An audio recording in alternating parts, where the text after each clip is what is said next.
Want to know how to add downloadable files in WordPress or WooCommerce? Well, no worries. In this video, I'm going to show you an easy step-by-step guide on how you can do it.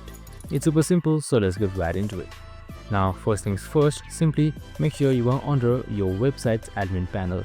So once you've accessed the admin panel, make sure you are under Post or Pages. Now, once you're under any one of these two, here you should be seeing your existing page right here. So you can just simply select any one of these two. Now once I've selected it, your edit page should load up. So simply select this empty text, and now just simply hit towards this plus icon right here. Now once you're there, just simply select browse all, and now just scroll down until you see files icon right here. So that should be under media, and right here you should see downloadable file. So you can just simply select it. Now once you've selected the file, here you should be seeing upload. You can just simply upload it or head towards media library as well. Now once you selected upload, a new window should pop up.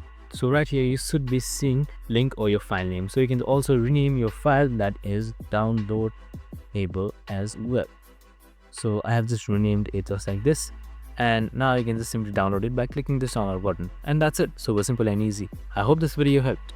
If it did, make sure to like, subscribe and tune in with us for more of these videos. See you in the next one.